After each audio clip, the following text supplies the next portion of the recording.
Waan karaa deemuu barbaaduuf viidiyoo kana kaayee deemuu barbaada. Filis ilmaan Oromoo dhageeffadhaa. Sheer naa godhaa obboleeyyan tiyya biraan naagaan dhaamsa isinirra kaadhaa. Kana booda viidiyoo biraa waraabu waan ta'eef viidiyoo kana tokkicha gaagartee dhaamsa wayii waan dhugaana keessa jirtu lafa kaayeetiin hin deemuu barbaada waan ta'eef karaa deemuu barbaada waan ta'eef sheer naa godhaa. Dhaabbilee maqaa Oromootiin jirtu hunda biraan naagaa. Kafaa'oo, Bilisiginnaa, Abaa'oo hunda asnaa fidaa dhaaba warri ofiin jettan garuu an dhaaba isiin agarree ayyuu duree isiillee agarree. Abaa'oon ayyuu dureen qabdu dhaabas hin qabdu. Mee namni onnee qabu irratti hin duulina. Qawween fesfes hin jedhina. Ummata gartee mee paartii ummanni Oromoo filatu laalla. Isin sadiin keessaa Abaa'oof Bilisiginnaaf Kafaa'oon namni onnee qabdu qawwee diktaatorummaa humnaan dirqamaan ummata Oromoon dirqiniiti. Mee paartii isin keessaa nama Oromoon filatu laallaati dhiyaadha yoo onnee qabaattan filannoodhaaf. Bana loogii tokkoon ala, sharrii tokkoon ala, dhiibbaa tokkoon ala, kan goorra jirullee hangoo fayyadamtee dhiibbaa godhuun alatti namni onnee qabdan Kafaa'oo waliin dhiyaadhaame kotta. Yookaan dirqamaan Abaa'oo fudhadhu, dirqamaan Bilisiginnaa fudhadhutti nun oofin. Namni onnee qabdu, namni ufitti amantummaa qabdu kaardiidhaan kottumee waan uummanni Oromootiif sabaa sablammiin Itoophiyaa filatu laallaate. Karaa haqaa diriirsiitii gabbayiitii filannoodhaaf qopheessime. Qawween fidu bilisummaa wanni jennuuf qawween dirqii sirra fida malee bilisummaan fidu. Mee fedha uummataa laalla. Uummanni kun fedhii qaba. Paartii sadiin kana keessaa paartii uf duraafillee ammas isa tajaajiluu danda'u uummanni Oromoodhaa hin beeka. Dhiirummaa qabdanii qawwee lafa kaayaati Kafaa'oo waliin dhiyaadhaamee filannoo. Dhugaan jiru kana isinii lafa kaa'uuf yaani. Maaliif yoo diinni biraan irra dhufe dhiis kana sabarraa falmachuu dhiisi nuti. Mee dhiirummaa qabdanii dhiyaadhaa filannoodhaaf. Waba bilisummaa fidaa, Bilisigina bilisummaa fidaa jinnii kana nurraa dhiisa. Mee dhiirummaa qabdanii nama bilisummaa fidu uummanni Oromoo kaardii naa murteessu dhiyaadhaa filannoof isin sadiin. Isin sadiin keessaa mee nam tokko filanna. Waan uummanni Oromoo deeggaru laalla. Kaayyoo uummanni Oromoo itti amanu laalla. Okay? Dhiirummaa yoo qabaattan irratti hin duulinaa, hin doorsisinaa, jaras bosonatti yaasinaati yoo dhiirummaa qabaattan dhiyaadhaa Kafaa'oo waliin. Miti Oppiidiyoo, miti Bilisiginnaa, miti Abaa'oo ፓርቲን ሰባ ሰብለሚ ኢትዮጵያዳ እኔ ነኝ ያለ ፓርቲ በሰላም መንገድ ይሳተፍ እስቲ ይወዳደር ከካፋው ጋር አሸንፍም። እርግጠኛ ሆኜ ነው የሚነግራችሁ። ኡመተ ከነብረት ሜ ዳበ ፉደተመ ቀቡ ዳበ ሰባ ሰብለሚ ኢትዮጵያ ከፈደ ፓርቲን ፈደ ሜ አሳበው ኢትዮጵያ ኬሳ ኢጃራዳ ሜ ሲንለ ፓርቲ ኬሳ ወሪ አባውዳ ሃይዱሬት ጎዳ ሃይዱሬ ዩን ቀብደኒ Bilisiginnaa na yuduree qabdi dhiyaadhaamee dhiirummaa qabdanii nama doorsisuu, nama arrabsuu, nama xiqqeessuu dhiisaati fedhii sabaa sablammii Itoophiyaa fedhii uummata Oromoodhaa laallaa dhiyaadhaamee Kafaa'oo waliin filannoodhaaf. Filannoo isa haqa qabeessa godhaati. Yoo dhiirummaa qabaattan, yoo beekumsa qabaattan, yoo ufitti amantummaa qabaattan dhiyaadhaa. Fardis kuloo dirreenis kulooti. Kafaa'oo Oromoon ijaaree jira dhaaba saayinsawaa ijaaratee jira Oromoon ijaarateera. Dhaaba amma Oromoon ijaaratee baay'inaan keessa jiru kana keessatti koottaa dhiyaadha. Paartiin feete nuunnaa qirabuu basalaam mangad lamircaa የፈለገ ፓርቲ ምሁሪን አነ ጀደ ሳይንቲስቲን አነ ጀደ namni ana jedhe Kafaa'oo waliin haa dorgomu yookaan ammoo diktaataruma qawween bilisummaan fidu dhugatu bilisummaa fida. Yoo kana jedhu qawwee hiikkadhaa lafa kaa'amitti qawwee keessan jabeeffadha. Wal irratti miti diina irratti ka ta'uu qabu qawween. Ka hojjatu diina irratti qofa bilisummaan ka dhufu yoo diina irratti hin ta'e malee wal irratti hin ta'u qawween hin ta'u wal irratti. Dhiira taata beekumsa qabdaa ufitti amantamummaa qabdaa mee saba Oromoo akkasi filatu laallaa Kafaa'oof badhaadhinaa fi Abaa'oon dhiyaadhume. Yoo feete marroo dirribaa koottu ayyuu duree ta'e dhiyaadhume. Paartii tana keessatti akka uummanni Oromoo si filatu laalla. Nama uummanni Oromoo filatu laalla. Harkaan kaardiidhaan murteessina. Namni onnee qabdu, namni beekumsa keetitti uf amante, propagaandaa, holola, kijiba, afuufoo osoo hin taane dhiyaadhu filannoodhaaf. Karaa banaa godhi, waajira isiin akka ijaarrattu godhi Kafaa'oo. Hirmaa gareen mormitootallee inni gartee warri saba kanaaf quuqama qabdanii fi saba kanaaf gartee paartii kana keessatti hirmaadha. Beekumsa qabdaniin, diinagdee qabdaniin paartii kana keessatti uf ijaara. Paartii kana keessatti wal gurmeessa. Paartii kana keessa dhaabbadha. Warri gareen mormitootaa, warri adeemsi Abaa'oollee isinitti hin tolin, warri adeemsi Kafaa'oollee isinitti Bilisiginnaallee isinitti hin tolin, Paartii kana keessatti osoo hirmaattanii caalanatti tola. Paartii kana keessatti osoo gartee wal ijaartanii ijaarmaa fi kaayyoo tokko qabaattanii caalanatti tola. Maaliif paartiin tuni adeemsi isii kaayyoon isii qabeettii ta'uu humnaan hin jenne, matarayaasiidhaan hin jenne, dirooniidhaan hin jenne, qawweedhaan hin jenne, kaardiidhaan yoo sabni kiyya na filate, yoo sabaa sablammiin Itoophiyaa na filate, ummata kiyya ni tajaajila, sabaa sablammii Itoophiyaa ni tajaajila jette dhaaba saayinsawaa, dhaabni KFO'dha. Namni onnee qabu, namni ofitti amantummaa qabu, teettee Jawaariin arrabsaan ooliin, teettee Maraaraa Guddinaa arrabsaan ooliin, teettee ammootu maqaa balleessummaa oofaan ooliniiti dhiyaadhu. Jarri kun paartiin tuni paartii diina Oromoo irraa bilisa taate. Paartii nafxanyaa irraa bilisa taate. Paartii ammootu wayyaanee irraa bilisa taate. Madirak turte, maali yoo turte, akkasii yoo turte Ayisaraam amma ijaaramee jira. Paartiin kun wandi koonk naannaa bamircaa ashannif. Injifadhu kottu dhiirummaa yoo qabaatte. Karaa dirree banaa godhi. Fedhii sabaa sablammii Itoophiyaas laalla. Akka Oromootti fedhii Oromoollee laalla. Kottu dhiyaadhu filannoodhaaf malee. Sodaattanii ufitti amantummaa dhabdanii KFO irratti duulina ABO fi bilchiginnaallee. Dhugama rabbii isinitti hima. Yoo ufitti amantummaa dhabuu keessan nama agarsiisa. KFO irratti duuluun, paartii kanarratti duuluun ufirraa dhaaba keessan irraa amantummaa dhabu. Dhaaba keessan keessatti Oromoo nyaatanii Oromoo uf jibbisiisu. ABO'lleen dhaaba ofii keessaa Oromoo uf jibbisiiftee waan yaafteef. Waraana uf jibbisiiftee waan keessaa yaafteef. Bilchiginnaalleen uf jibbisiisutti jirtan.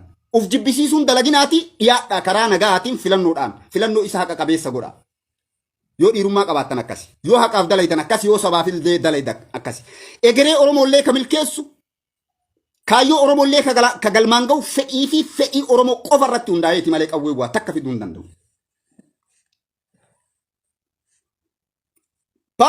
Paartiin ABO tumeetiin jiru leencoo lataa asiin tare araarsoo biqilaa ariitan Daawud kophaa isaa kursii yookaan ammoo shimbirroo yookaan daarabaaftuu biiroo isaa keessa teettu hoogganaa jira malee waraana bilisummaa waraana gabrummaa Oromoodhaa ka Tigreen ijaarte kanallee harkaan qabu.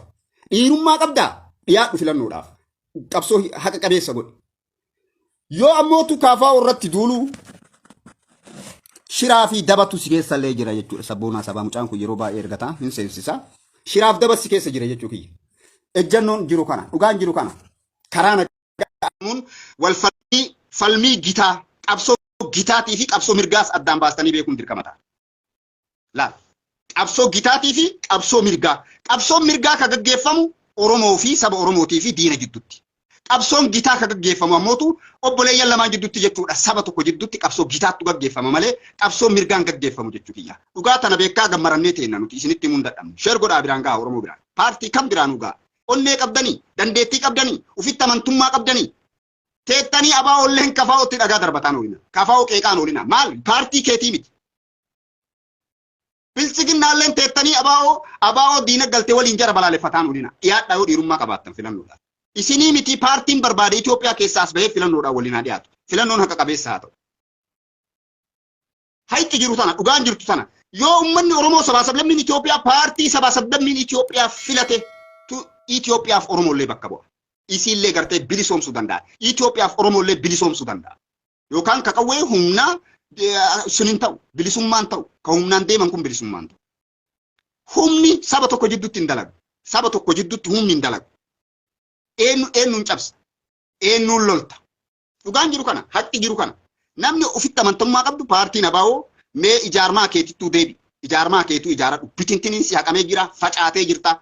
Hayyu dureen qabdu, ijaarmaan qabdu, ulaagaan qabdu. Saba Oromoo ijaaruu dhiisiiti, ufiiyyuu ijaarmaan qabdu ABO.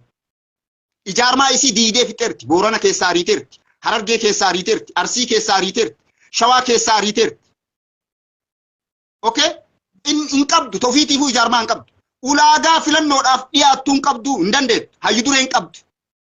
Hayyu duree Daawud Ibsaa waraanni kun marroo dirribaa Daawud Ibsaa bakka nan bu'u jedhe ari'ee garas dabarsi. Daawud Ibsaa kophaa fiiga. Marroon kophaa fiiga. Araarsoo biqilaatiif leencoo lataa kabadhaadhina keessa galetu jara caala.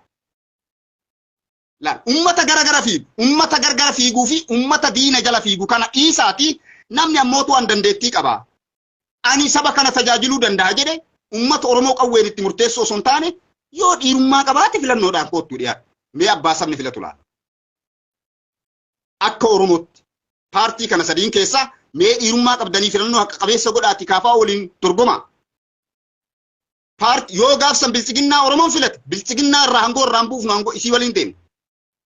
Yoo abaa'oo Oromoon filate abaa'oo waliin deemna. Yoo kafaa'oo Oromoon filate kafaa'oo waliin deemna. Paartii Oromoon baay'inaan jaalatuuf itti amanu hillallaatii uummata Oromoo sindirqinaa ofii sindirqinaadha. Beekumsaan koota. Beekumsaan nu wajji dorgoma. Dandeettiidhaan koota. Saba Oromoo facaasaa ooluu miti saba Oromoo ijaaruudhaan koota. Irrarra'ina ufitti amantummaa dhabdanii duulan banina. Abbaan dhiirummaa qabu, abbaan dandeettii qabu, abbaan ijaarmaa hagaa qabu, abbaan paartii saayinsawaa jaarraa 22ffaa keessatti uummata Oromootiin hamma jaarraa 20 dura dhufuutti gaagartee Oromoodhaan deemuu dandeetti. Sabaa sablammii Itoophiyaatiin deemuu dandeetti. Paartii jedheetiin hin jedhu uummanni Oromoo meeqa filatu laalla. Bilisummaa jechuun akkasi. Opinion qawween fiddullee bilisummaan ta'u. Kaabaa'oon qawween fiddullee bilisummaan ta'u. Kafaa'oon qawween fiddullee bilisummaan ta'u. Bilisummaa ka ta'u ka fedhii ummataatiin murtaa'e qofa. Fedhii ummataatiif ammootu carraa laachuu paartiin kunniin kaangoo irra jiruu fi ka bosona keessa taa'ee dhaadatu kunis carraa laachuun dirqama ta'a. Marroo dirribaa dandeettii qabdaa naata wadaadar ka Kaafaa'oo gaa. Kaafaa'oo ittiin booyin Kaafaa'oo qeeqin bilchiginnaan dandeettii qabdaa karaa nagaatiin kottu. Karaa nagaatiin kottu. Fedhii ummata irratti hundaa'ii kottu. Ummata sindirqin paartii kanas hin doorsisin hin qeeqin. Dhiirummaa qabdaa dhiyaadhu filannoodhaaf. Dhaamsa kana ummata Oromoo biraan naaga. Ufitti amantummaa namni qabu, nama sabni amanu, nama sabni jaalatu, nama sabni filatutu saba kana bilisoomsa. Fedhiin ummata yeroo makamuu ummanni fedhii isaa galmaan hin ga'anne. Paartii dhaaba barbaadu filachuu carraan arganne Oromoon. Dhaaba barbaade filachuu carraan banaa ta'uu qaba. Okay? Dhaaba barbaade dhaabbilee sadiin jirtu tanniin keessaa dhiis. Abaa'oon baddee gariin mormitoota kafaa'uma keessatti ijaarama. Hin jirtu abaa'oon. Dhugaa jirtu na isin hima. Harka ufiitiin of awwaalte abaa'oon. Namni si awwaale hin jiru. Ufii diigamtee bitintinii taate. Hayyu dureen qabdu, ijaarmaan qabdu. Caasama waraanaatu ijaartee hin geessine. Maaliif? Hoggantoota irra deemte ka Harargee keessaa balleessite, ka Shawaa balleessite, ka Booranaa balleessite, nama sabni itti amanu guutumaan guututti ka Arsii keessaa balleessite. Okay? Ufitti amantummaa qabdume paartiin badhaadhinaallee yoo ufitti amantummaa qabaate filannoo karaa nagaatiif karaa banaa godhu, isa haqa qabeessa godhu. Loogii tokkoon alatti malee waljeeqaa ooluun asfalligin. Maaliif dhaabni tuni dhaaba nagaa labsiti. Qaama mootummaa biyya jiru kanaafis mootummaa kursii irra jiruutii fi uummata sabaa sablammii Itoophiyaatiif illee paartiin nagaa labse waan ta'eef paartii kana waliin dorgomuu namni dandeettii qabdan, ijaarmaa qabdan koottaa dhiyaadha. Filannoodha. Akka Oromootti illee isin mo'atu, akka Itoophiyaatti illee isin mo'atu dhugaa dalagu waan ta'aniif. Loogiin qaban shiran dalaga waan ta'aniif. Kanuma hiccitiin biraan jiru. Abaa'oolleen bilchiginnaalleen wanni Kaafaa'oo irratti dhiibbaa gootuuf hiccitiin biraan jiru. Akka Itoophiyaatti illee yoo waliin dorgoman Kaafaa'oon waan mo'attuuf. Akka Oromootti illee yoo filannoodhaaf dhiyeessan Kaafaa'oo waan mo'attuuf ufitti amantummaa dhabuu keessantu nama irratti isin utaalchisa, nama isin arrabsiisa, nama isin jeeksisa. Namni ufitti amantummaa qabu nama arrabsu nama xiqqeessu. Fardis kunoo meedaanis kunoo paartii ijaarradhaa jettanii ijaarranni. Abaa'oon mataa nu bawwaasisteet paartii kana fuunee ijaarre. Ijaarree miti eega dhaaba kana ijaarre ammootu bilisaan karaa nagahaatiin mootummaa addunyaa, mootummaa gaanfa Afrikaa taajjabtoota haqaa, boordii haqaa ka paartii tokko yookaan ammoo paartii aangoorra jiruun dhaabbate osoo hin taane ummata keessaa taajjabtoota ummata keessaa bahaniin daanyaa haqaa irratti boordiidhaan dhiyaadhaadha filannoodha. Yoo akkasitti Kaafaa'oon mo'atamte ka mo'attetu nu bulcha. Bilchiginnaan mo'atte, Abaa'oon mo'atte, Kaafaa'oon mo'atte akkasitti nu bulchitan. Abbaan gartee filannoodhaan injifate san sabaa sablammii Itoophiyaatiifis itti amanna, kaayyoo kennaafis itti amanna, dhaaba keenya jenneellee ka fudhachuu dandeenyu ka fedha kennaan filanneedha. Ka qawwee yookaan bilchiginnaan nu filachiifte, ka yookaan Abaa'oon bilisummaa yookaan ammootu na filadhaa dirqiin ka Abaa'oon qawweedhaan nu sodaachisaatiin ana deeggaraa qawween nu sodaachisaa yookaan lafarraa isin fixa yookaan ana deeggaraa Abaa'oo yookaan ana filadhaa yookaan mana hidhaatti isin guuraa bilchiginnaa dhaabaati dhugaa jirtu kanarratti gadhiyaadhaa kotta nu wajjin dorgoma Kaafaa wajjin dorgoma. Namni dandeettii qabda. Kaafaa ammoo uummata tajaajiluu irratti amma irraa calqabdanii osoo aangoon qabatin uummata tajaajilu, uummata beela'e, uummata rakkate. Rakkinna uummata kanaa amma irraa furuu calqabu. Loogii tokko malee baagiraawundii keessan eenyutu jira? Diinni hin jiru, Amaarri hin jiru, Nafxanyaan hin jiru. Isa dhugaattu jira. Sabaa sablammii haqaattu jira. Baagiraawundii keessan Oromotu jira. Dhaaba Oromooti. Dhaaba Oromoo fakkaatu. Koongireesii Federaalaa Oromooti. Paartii Federaalaa Oromoo kana hin guddifannaa, een guddifanna. Nu warri waraana keessa jirullee deeggarra. Nuti qeerroon hin hidhannaa, een hidhanna. Maaliif saba ajjeesuuf osoo hin taane yookaan OPDO waliin ABO ajjeesuuf hin hidhannu. Yookaan ABO waliin OPDO ajjeesuuf hin hidhannu. Diina Oromoo infalmana diina Oromoo dhorkuuf daangaa Oromiyaa kabachiisuuf hin hidhannaa. Kanarratti abbaan fedha keessanii nu deeggartan nu deeggara. Abbaan fedha hin qabne ammoo itti dhiisuu mirga qabda. Nuti akka qeerrootti. Ammoo wanni isin hin jennu wanni isin dabarsinu. Bilchiginnaalleen poolisii Oromoo ilmaan Oromoo leenjisa. ABO'lleen ilmaan Oromoo leenjifti. Ilmaan Oromoo wal ficcisiisuu dhaabaati yoo dhiirummaa qabaattan filannoodhaan goota. Lakkii bilchiginnaan filannoo kana haqa qabeessan gootu. Mootummaan Itoophiyaa no haqa qabeessa ka godhuu danda'usi. Ijaarmaa keeti, kaayyoo keeti. Saba ijaari, ummata ijaari. Daanyaa haqaa waliin murteessitan ebalu daanyaa nu haa ta'u paartiin kun sadiin filateeti. Boordiin ebaluun ta'uu qaba. Namni gartee kaardii ummataa hin hachisiifne ebaluun ta'uu qaba ka jedhullee paartiin sadiin kun filateeti. Filannoo haqa qabeessa jechuun. Isuma kana wanni Jawaar Mahaammad jedhu, isuma kana wanni gartee Kaafaa'uun jedhu. Yoo ofitti amantummaa qabaatte, yoo dandeettii qabaatte, yoo saba kee of keessaa qabaatte, yoo ummata harkaa qabaatte, ati qawwee harkaa qabaachuun hin mala. Kaafaa'uun garuu ummata harkaa qabdi. Paartiin Kaafaa'uudha. Ummata Oromootu baay'inaan jira. Hayyoota Oromootu baagiraawundii isaanii keessa jira. Duubaan jira. Kanaan dhiyaadhu, ummataan dhiyaadhu, filannoon dhiyaadhu, namni dhiirummaa qabdu. Ummata Oromoo dirooniin sodaatiin kilaashiin hin sodaachisin jechuu kiyyaa ABO'lleen. Dirqama na deeggaruu qabdu zaraata funyaan hin kaayin. Isin deeggarru mirga kenna. Abbaa feene deeggaruun mirga kenna. Ilmaan Oromoon abbaa fedhe deeggaruun mirga isaati. Abbaa fedhe deeggaruu. Dirqama bilchiginnaa deeggaruun qabu. Dirqamaan Kafaa'oo deeggaruun qabu. Dirqamaan ABO deeggaruun qabu ilmi Oromoodha. Abbaa fedhe deeggaruun mirga isaati. Abbaa feete deeggartee ammootu dhaaba deeggartu san keessa teettee nama paartii biraatti amanee kaayyoo isaa fudhateetiin hin deemu san isallee qeequun dandeettu. Isallee arrabsuun dadhabina keeti, kufiinsa keeti. Qawween nama fiiguun, nama hidhuun dadhabina yookaan ofitti amantummaa dhabuu keessani. Namni dhiirummaa qabu filannoo karaa nagahaa godha. Filannoo karaa nagaatiin nama affeera. Nama dandeettii hin qabnetu qawween fiiga. Nama beekumsa ofiitti hin amannee fi saba ofii uf harkaa hin qabnetti, saba ofii irraa amantaa hin qabnettu qawwee amana. Nuti qawween yookaan ammoo diroonii yookaan ammoo nuyi kureeleen nuti hidhanne saba keenya, onnee saba keenyaa keessa jirra. Biyya keessarraa jalqabe hamma muka keessaatti dhugaan jiru. Sabaaf dalayna waan ta'eef.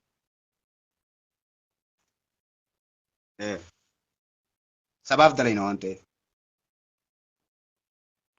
Dhugaan jiru kan dirqamaa miti wanni kun. An dirqama giddiin qawweenatti qabanii Kafaa'oo deeggari jechuun sirrii miti.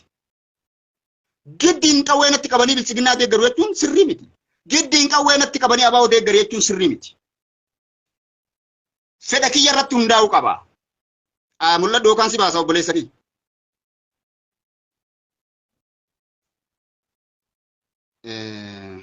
Nama dukkana keessa taa'u hin beeku. Anuu ka mootummaan barbaaddu ABO'n ajjeesuuf barbaadduuf mootummaallee shakkiin irraa qabu akkanatti laayivii haasaa mindinnu wanni isin dhoyse maali? Biyya alaa teettanii wanni isin dhokachiise maali? Onneedha kun isin jiru jechuudha. Dandeettiin qabdan. Ofitti amantummaan hin jiru. Haqqi inni jiru kana kunuuti. Jawaar Mahaammad akkasi. Kafaa'oon akkasi. Maraaraa Guddinaa akkasi. Maalii dhiisaa kana? Propagaandaadha. Dhiirummaa qabdanii kaardiin dhiyaadha. Filannoodha. Ufitti amantummaa qabdanii filannoon dhiyaadha. Yoo sabni Oromoo isin filate, yoo sabaa sablammiin Itoophiyaadha isin filate, isin jala buluun dirqama nullee gaafsan. Paartii sabaa sablammiin Itoophiyaa filate, paartii sabni Oromoo filmate, fedhee bilchiginnaa taate, fedhee Kafaa'oo taate, fedhee ABO taate, ka sabaa sablammiin Itoophiyaa filate jalatti buluun dirqama ta'a. Saniif ammootuu carraa fi karaa banuun dirqama ta'a. Dhaamsa kana dhaameetiin deemaan karaa deema waan ta'eef laayivii hadha malee ittiin deebi'u sheernaa godha. Adii uffadhee adii dubbadhee bakka na dhiite.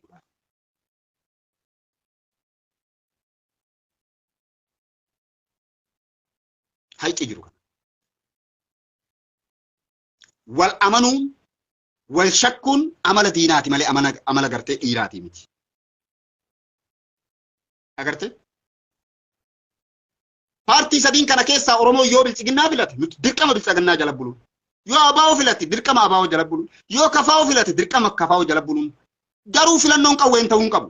Nama arrabsuun ta'uu hin qabu. Nama diqqeessuun ta'uu hin qabu. Okay? Qabsaa'ota Oromoo gufuu itti ta'uu hin qabu. Dorgommiif dhiyaattee qabatamaan paartiin ati hinjifatte suni si waliin biyya bulchuun dirqama ta'a. Kafaa'oon an fakkeenyaaf paartii sadiin tana keessaa yoo kafaa'oon injifatte dirqama bilchiginnaa fi abaa'oolleen kafaa'oo waliin buluun. Yoo bilchiginnaan injifatte dirqama kafaa'oo fi abaa'oolleen paartii uummanni filate kana waliin achi keessatti seenanii uummata tajaajiluun dirqama ta'a.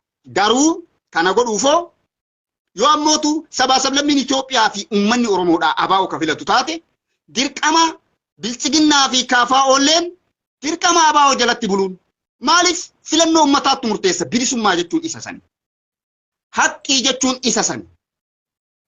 Namni ofitti amantummaa hin qabne dandeettii fi uummata isaa irraa amantii hin qabne yookaan immoo onneen isaatiif dalagaan isaa uummata biratti fokkattu qofatu bagulbati miheed yaasawnu. Yaadammoo bagulbat aazaan liqim rabbi biratti illee nama biratti illee si kuffisa humni hin jiru. Humni ka rabbii qofa. Humni ka rabbii qofa. Kana godhuuf ammoo paartiin badhaadhinaallee carraa kana godhuuf nama arrabsuu osoo hin taane ebalu abaa'oo deeggara jettanii abaa'oo arrabsuu osoo hin taane ebalu kafaa'oo deeggara jettanii kafaa'oo sandi arrabsuu osoo hin taane qabatamaan fardis kunoo kaardiin dhiyaadha kottaa filannoodha. Filannoo haqa qabeessa ta'een dhiyaadha.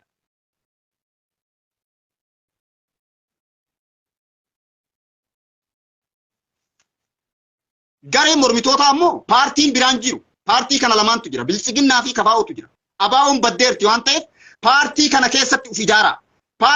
Paartii saayinsawaa kana keessatti gala. Gareen mormitoota adeemsi Abiyyi Ahmad nuun taane warri jettan dhiirummaa yoo qabaattan qawwee itti fudhattanii achi keessatti ilmaan Oromoo rukutu achi keessatti ilmaan Oromoo miidhuu osoo hin taane kafaa'oo waliin yoo dhiirummaa qabaattan filannoof dhiyaadha ida'amaati kafaa'ootti. Harcaatuun abaa'ootuun tagartee Tigraay galte raasuu guddaa'ii aagabaanin warra diina galeen koottu galin jennuuni warri diinatti hin galin warri onneen isaa sabaaf saba bira qofa jirtu. Dhiyaadhu atis karaa nagaatiin koottu paartii saayinsawaa kana keessatti ijaarame. Yoo lakkii kafaa'ootti si nama nu kajettu taate paartii biraatu ijaaradhu koottu. Hayyu duree biraatiin lafa kaa'ii koottu. Bakka dhugaan jiru kanuma bichaadha. Haqa jirtu tana walii himuun walii dhaamuun barbaachisaadha. Hayyuu Oromoo, Profeesara Oromoo, aktivistoota Oromoo, ummata Oromoo, diyaaspooraa warra biyya keessa jiruu fi paartilee sadiin biraanuu naa gahi dhaamsa. Jawaariin hidhaa, Jawaariin ajjeesaa, Jawaariin doorsisaa miti abaa'oon. Jawaariin akkas goonaa, Jawaariin mana hidhaatti darbinaa miti bilchiginnaan ufitti amantummaa waan hin qabneef namarratti duultu. Beekumsa keessanii fi jaalalaa fi fedhii ummataatiin waan hin tarkaanfanneef ummata Oromoo irratti duultu, ummata Oromootti dhukaastu, ummata Oromoo wal nyaachistu. An dhugaa jirtu isinitti ni muqaata dhoysa. Amata meeqaaf na keessa turte? Haasoo dubbiin ture. Maaliif? Nama dhugaa dubbatu namni hin fudhatu waan ta'eef cal'ifna akkuma nama wallaalaatti waan hunda osoo ijaan arginu. Paartii barbaadde ijaarii koottu an dhaaba Oromooti warri jedhu. Jaalalaan sabaa sablammii Itoophiyaallee mo'adhu. Dhugaa dalaguun mo'adhu. Akka sabaa sablammiin Itoophiyaadha ilmaan Oromootiif siidaa dhaabaa bara baraan akka Afrikaan guutuun bara baraan Maandeellaa faarsaa jiraattu kanatti dhaaba Oromoo ka sabaa sablammii Itoophiyaallee bilisa baasee sabaa sablammiin Itoophiyaa bara baraan siidaa dhaabduuf malee akka Minilik kanatti Amaaraa fi gartee warra hijaa irraa qabnu Tigree guutumaan guututti lafarraa fidhee akka Minilik kanatti sabni Oromoo maqaa Minilikiin sabni Amaaraa abaaramaatiin hin jiraatu kanatti sabni Oromoo abaaramaa haa jiraatuun barbaannu nuti. Laal egeree Oromootiif yaanneeti jechuu biyya. Paartii saayinsawaa kana wanni dhaabbateef kana. Dhugaan jiru kana. Hijaa sabaa sablammii Itoophiyaa jidduu kaa'uu dinna maaliif egeree dhala Oromootiif hin ta'u waan ta'e. Isa nu miidhellee. Paartiin maan barbaade asaa ba'u jedhama. Itoophiyaa tana keessa sabaa sablammiin ture. Yefallage beer. Mirga keetiin falmachuun mirga qabdaa hamma qawwee namatti hin dhukaasinitti mirga qabda.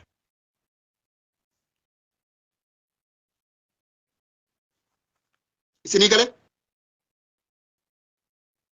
yoo ammootuu dandeettii kana hin qabaanne yoo ummata Oromoo harkaan hin qabaanne yoo ofitti amantummaa hin qabaanne jarri kun namoo ataa jetteetiin yoo ka qawween deemtu ta'e kaafaa ollee hin qawwee haa bitatu hammanuma wanni biraan jiru hammanuma bar wanni biraan jiru taphataa siyaasaa feete as baasi taphataa siyaasaa feete dhiyaadha dirree irratti mormaa koota karaa haqaatiin hoggaa dadhabdu nama arrabsitu hoggaa dadhabdu hoggaa dandeettii keessaniif ummata Oromoo uf keessaa facaaftanii fixanii kaan ciniinta akka nama maraatee kaan jeexa kaan qeexa kaan rukutta kaan ajjeefta kaan biyya nyaachifta kaan biyyaa baafta sabni Oromoo sin filatu waan beeytuuf nama arrabsaa ultateette Facebook irra nama arrabsita dirree qabsootiin nama arrabsita paartiin maankee paartiin naamusa qabu hin jiru jechuudha Jawaariin fa'aa arrabsiti nama hajii guddaa nama kabajamaa nama hagas ga'u nama beeytii rabbi yeroo lama qabate kan arrabsaa olte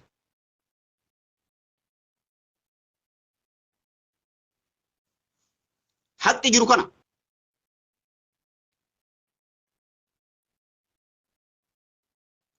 paartiin hayyu duree qabu ammaaf kalafa jiru ka filannoodhaaf qophii jiru bilchiginnaa fi kafaa'oo qofa diddiigamee jira abaa'oon lakkii diddiigamiinsa kana deebifnee ijaarraa yoo ka jettanis taate mirga keessanii garuu dhiirummaa yoo qabaattan karaa nagaatiin dhiyaadha.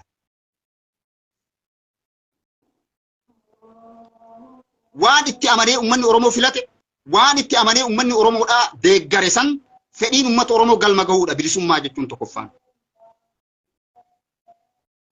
Ummanni Oromoo sabaa sablambii Itoophiyaatti waliin bu'uu barbaada hin barbaadu. Haqa isaa dabarsee kennuu barbaada hin barbaadu. Haqa namaa saamee fudhachuu barbaada hin barbaadu. Haqa isaa dabarseen eegan kennine maal gochuuf filannoo karaa nagaatiin dhiyaachuu. Yoo bilchiginnaalleen kafaa'oon nu mo'atti jettanii kafaa'oo irratti duula qabantan taate. Yoo abaa'olleen filannoodhaan hin dandeenyu badamarroo asiin badiitiin gara mukaa dhaqii Daawud Ibsaa dhaqiitiin uummata Oromoo wal ficcisiisi poolisii Oromoo irratti duuliin tuni bilisummaan taatu tun hin taatu. Isin gaafata seenaan waan ilmaan Oromoo wal ajjeestaniif. Marroo dirribaa ka jedhan kuni Amaaraan lole jedhamee seenaan isaan galmaa'u. Tigreen lolee nurraa cabse jedhanii seenaan isaan galmaa'u. Ilmaan Oromoo ta paartii badhaadhinaa keessa jirtuun lolee jedhee seenaan isaa galmaa'u. Poolisii Oromiyaatiin lolee abaa'oon waraanni amma jiru kuni poolisii Oromiyaa ilmaan Oromoo wal ficcisiise jedhee seenaan isaa galmaa'a. Dhugaan jiru kana qalama daabaatiin hin badu kuni. Dachee fi samii irratti waan barraa'edha. Sammuu ilmaan Oromoo keessatti waan barraa'edha. Waan dhaloonni dhaaluudha. Bara baraan akka goobanaatti abaaramaa yoo marroo dirribaan jiraanne maal jedhe gurbattiin sun naan jedhu. Goobanaaf marroo dirribaa jijjiirama takka addaan hin qaban. Goobanaallee Amaarumaan walii galee Oromoo imshig godhe. Marroo dirribaallee Oromomaan walii galee maannoo Tigreemaan walii galee Oromoo imshig godhe. Hammanuma tamni jiru. Maaliif poolisii Oromiyaatti walii galuu qaba malee poolisii Tigraay walii galuu hin qabu marroo dirribaadhaa. Dogongora. Dogongora inni ammoo diinaa walii galee poolisii Oromiyaa ilmaan Oromoo boleeyyan ofii waan fixaa ture kan hunda seenaan qalama daabaatiin katabee ol kaa'aa jechuudha. Haqa malee hin dubbannu nuti. Dhugaa abbaan rabbi dhugaan jiru kana. Bilchiginnaanii fi aktiivistoonnii fi deeggartoonni bilchiginnaa yoo ofitti amanummaa qabaattan mootummaa keessaniin filannoof dhiyaadhuu jedhani. Paartii kana nagaatiin sitti dhufte tanaaf. Yoo ofitti amantummaa hin qabaanne immoo isinillee gaagartee karaan keessan karama abaa'oo san ta'a jechuudha. Bitintiin jettanii deeggamtu. Miseensota harcaasaa deemtu. Abaa'oon miseensota ofii harcaasaa harka ofiitiin tarkaanfii ofii fudhata. Onnee saba kanaa keessaa of buusaniit facaasaniit dhaba godhanii beelaa fi waraanaaf uummata saaxilaniitiin diina waliin gaagartee duula bananiitiin uf ajeessan jechuudha. Onnee sabaa keessaa dileet ta'an. Jaarraa abbaa gadaarraa calqabee haga guyyaa har'aatti. Jaarraa irratti illee namni duulee dhabama godhe jaruma amma jirtu tana ammallee qabsoon jaraa Oromoo marratti. Nafxanyaan nu keessa jiru abaa'oodha. Ka biraan jiru. Ani waraana bilisummaa uummata Oromooti. Garee ofiin jedhu kuni nafxanyaan Oromoo cabsaa jiru, sirni Oromoo cabsaa jiru, sirnichuma sani malee sirni biraan jiru.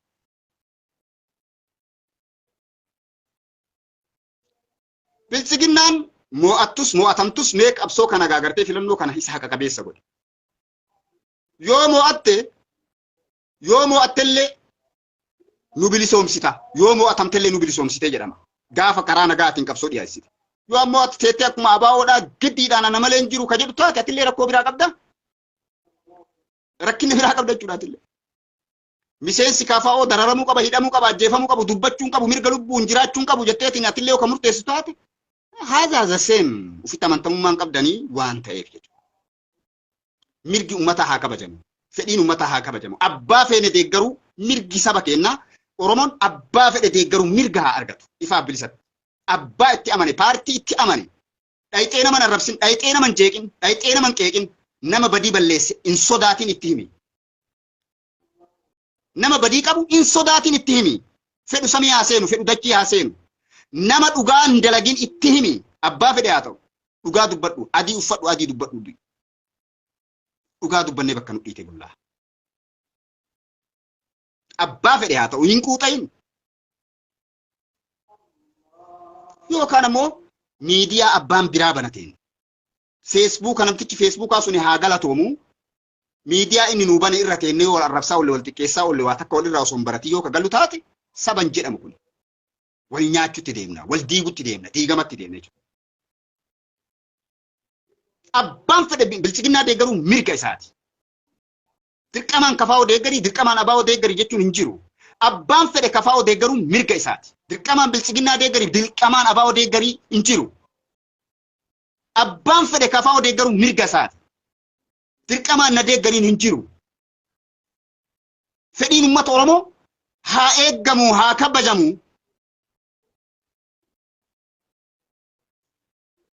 Sheer godhaa dhaamsa kana uummata Oromoo bilchiginnaa biraanis gaa bilchiginnaanis dhageeffadha, abaa'oonis dhageeffadha, kafaa'oonis dhageeffadha.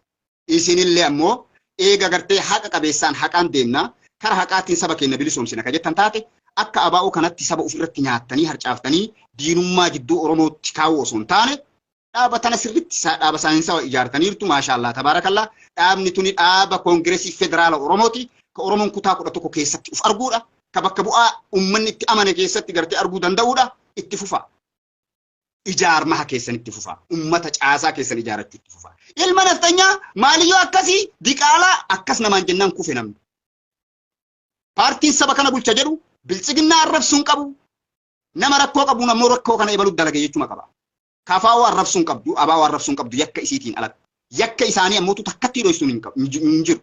Abaa'oo yakka isiin dalayde maa himteef jibbamaa nama fakkeenyaaf ilma Oromooti yani. Maa yakka isiin dalayde himtaa. Am CID Oromooti, an CID Oromooti. Jaalatte jibbite dhugaan jiru kana quba qaba waa hunda. Sochii keessan bilchiginnaan garam socho'aa jirti, kafaa'oon garam socho'aa jirti, abaa'oon garam socho'aa jirti, bakka isin itti dhuuftaniif itti udaantan isin beekaa dhugaan jiru kana. Dhiirummaa qabaattan koottaa kaardiin nu waliin. Mee sabni Oromoo eenyuun akka filatu laalla. Dhugama ammoo paartiin mo'ame sunillee paartii mo'ate san waliin biyya tana tajaajiluun alatti osoo maaliyyoo taane osoo akkas taane jinni garramale maaliyyoo dimokiraasii waan jedhamu kana gara dachii Itoophiyaatti namni fiduu qabu eenyu Oromoo ilmaan Oromooti. Kanarratti hojjedhaa dandeettii qaba. Yuunivarsiitii Alerkim altamaarkim, militarii politikaal saayins altamaarkim, siviil politikaal saayins altamaarkim ትምህርት የለህም አቦጊዳ ሽፍታ ጠቅላላ ተሰብስበው ኦሮሞን እየተሳደበ ኦሮሞን እያባላ የሚኖር ከሆነ ይሄ ቀብሶ አይደለም። ትግል አይባልም። ትግል አይባልም። ናቅረብ የፈለገ ፓርቲ ራሳችሁን አደራታችሁ የፈለገ ፓርቲ አቁማችሁ ከኛ ጋር መወዳደር መፍታችሁ ነው። ግን እኛን መሳደብ፣ እኛን ማሰር፣ እኛን ማስፈራራት፣ እኛን መሳደብ መፍት የላችሁ። ምክንያቱም በምድር ላይ የመኖር መፍት ስላለን እኛ በተፈጥሮ ያለንን መፍት እኛን መንፈግ የለባችሁ። ዱጋን ጅሩ ከና ሐቅ ጅሩ ከና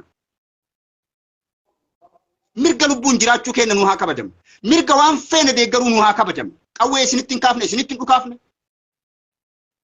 Bilchiginnaa deeggarree abaa'oo dhahaan jirru, abaa'oo deeggarree bilchiginnaa dhahaan jirru. Yoo isin deeggarree diina isinirraa dhorkine malee. Kanaaf waan feene deeggaruu mirgi keenya haa kabajamu. Mirgi saba Oromoo haa kabajamu. Hamma nama arrabsinitti, hamma nama xiqqeessinitti miidhama keenya baafnee yoo dubbanne miidhamni keenya sun nu haa ilaallamu.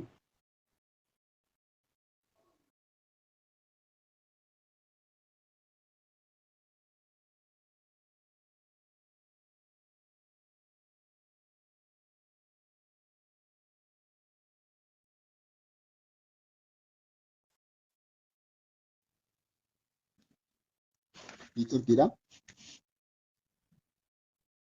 dirqitti kootu abaa'oon na deeggari, dirqitti kootu bilchiginnaan na deeggari, dirqitti kootu no abbaa fedhe haa deeggaru sabni Oromoo dhaaba kana keessa garuu Tigree deeggaruu mirgan qabu namni. Amaara deeggaruu mirgan qabu. Nafxanyaa deeggaruu mirgan qabu. Diina deeggaruu mirgan qabu ilmi Oromoo. Mirga keessaniif dirqama keessan adda baasaa baradhaadha. Diina deeggaruu mirgan qabdan. Paartii maqaa Oromootiin jiru badhaadhina haa ta'u, kafaa'oo haa ta'u, abaa'oo haa ta'u deeggaruu mirga qabdan. Nama arrabsuu, nama xiqqeessuu, nama ajjeesuuf deemu mirgan qabdan. Kana namni taa'ee isinitti dhiisu hin jiru jechuudha. Qaama si ajjeesa jedhuun qeerroon hidhachuu qaba. Hidhachiisuu namni qabus uummata. Maaliin dirqamaan osoo hin taane fedha keessanii. Mootummaallee waraana isaa hidhachiisu. Abbaan fedhe paartiin fedhe. Nama dirquun garuu sirrii miti. Nama qeeqaa ooluun sirrii miti. Kuni dhiibbaa fedhii uummata Oromoo dhiibuudha. Taanii kafaa'uu arrabsaa ooluun fedhii uummata Oromoo dhiibuudha. Kaayyoo uummata Oromoo laamsessuuf yaaluudha. Qawweedhaan uummata Oromoo gabroomsuuf yaaluudha. Kuni diktaatarummaa saba Oromoo jidduudhaa jaalala balleessuudha. Kuni walitti amantamummaa kaayyoo isaa galmaan ga'uuf akka sabni Oromoo waliin hin carraaqanne godhuudha. Kuni saba Oromoo facaaftanii fixanii diinaaf saaxiluudha. Kuni dirree Oromiyaadhaa, dachee Oromiyaadhaa, ilmaan Oromoodhaa beelaa fi waraanaaf saaxiluuf yaaluudha. Ofitti amantummaa dhabuudha, ijaarmaa dhabuudha. Onnee saba keessaa harca'uutu hangaa'ota qabsaa'ota Oromoo irratti isin duulchisa. Dhaamsi an hadhaaf qabu kana dubbiin guddatteef fardatti hin fe'anii haasofni kiyya kun isiniif gala jedheetii yaada, isin jaaladha, isin kabaja, sheer godhaa. Nam kamirraa'uu dhiibbaa hin qabnu, nama nu miidhamuu ofitti hin dhiifnu. Ka deemnu haqa qabannee deemna, hayxi tun immootu rabbis ilmi namaas waa arga, sammuun ilma namaas waa xiinxala, rabbillee galmaan nu ga'a jennee waa yaannu. KFO'n dhaaba uummata Oromooti. Dhaaba federaalawaa uummata Oromooti, isin jaalanne, isin kabanya. Nuti jinniidha maalii joodhaan abaa'uudha maalii? No. Waraana sabaati malee waraana paartii waan ta'eef hamma KFO'n karaa haqqii qabattee dhuftetti KFO deeggaruun mirga kiyya. In deeggara dhibbarraa dhibbatti. Maal deeggarta warri jettanii na gaafattan ejjennoo kee nutti garsiisi warri jettanii as guyyaadhaa baagiraawundii kiyya namni argachuu dadhabde ayam KFO hin deeggara KFO. Hin jaaladhas itti amanaas adeemsi isaanii kun sirriitti naaf fudhatama. Kalee wayyaanee Oromoo irraa cabsuuf bosona seene. Nafxanyaa Oromoo harkaa harma mure Oromoo irraa cabsu bosona seene malee dhaabbilee Oromoo yookaan OPDO yookaan ABO yookaan KFO balleessuuf kaayyoon qabu. Kaayyoon kiyya diina Oromootiin falmachuudha. Ka qawween dhufe qawween deebisuudha. Ka karaa nagaatiin dhufe ammoo filannoodhaaf of qopheessuudha. Paartii saayinsawaa jaarraa 22ffaa keessatti ilmaan Oromoo gadi dhaabde sana keessatti hirmaadhaa. Isii keessatti hayyootaan paartii hayyootaan ijaaramte diinagdeedhaan uummataan garee mormitootaa warri adeemsi Abiyyi Ahmad isiniin ta'in arrabsoo osoo hin taane Abiyyillee arrabsoo osoo hin taane xiqqeessoo osoo hin taane paartiin biraa ijaarama qabu jiru paartii kana lamaantu jira bilchiginnaa fi KFO'dha isin lamaan immoo bilchiginnaallee keessaa wannaan isinidha aktiivistoonni bilchiginnaatii fi bilchiginnaan yoo KFO irratti duultan salphina keessan maaltu isin salphisa uummatuma isin waliin dalaguu fi uummatuma amma isin keessa jiru kana isin salphisa mormitoota osoo hin taane sababni KFO'n nageenya biyya kanaa labsite filannoodhaan kaardiidhaan dhiyaatte waan ta'eef. Nama kaardiin dhiyaate irratti dhiibbaa qeeqa arrabsuu xiqqeessuu doorsisuu yoo ka jiraatu taate paartilee maqaa Oromootiin jirtu hunda'uu namni facaasee bosonatti galchuuf deemaa jiru isini. Dogongora kana akka hin uumne dhaamsa isinii dabarsa jechuudha bilchiginnaan illee dhaabbadhaaf laala. Isin jaaladha isin kabaja.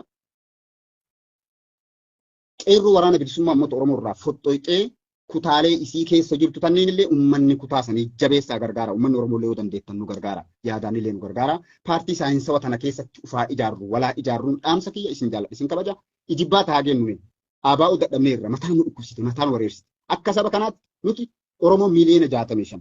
Gaanfa Afrikaatiif illee fakkeenya ta'uu qabna. Gaanfa Afrikaatiif illee nagaa fiduu qabna. Itoophiyaaf illee nagaa fiduu qabna. Hammeenyi hunda liqimsinee dhugaa qabannee deemuun dirqama kenna. Walaa eeynu walaa beeynu kaayyoo waliis haa beeynu. Paartiin saayinsawaa kana jarallee dhiibbaa irratti godhuu qabna. KFO illee paartii saayinsawaa sirrii ta'e isa adeemsa haqaa ta'e keessatti uummanni fedha ofiitiin dhufeetti dabala. Dirqama tokko malee mallaqa ho'uu malee dirqii tokko malee dhufee si deeggara namni yoo ati dhugaa galee. Yoo ati sharrii dalaydii immootu mallaqa yoo kafalteef muunni sitti haa cabu jedhee si biraalee ta'e jechuudha. Dhugaan jiru kana isin jaaladha isin kabaja. Fedhiin uummata Oromoo haa mirkanaa'u haa eeggamu. Uummanni Oromoo waan barbaade filachuu haa danda'u. Bilisummaa jechuun kana.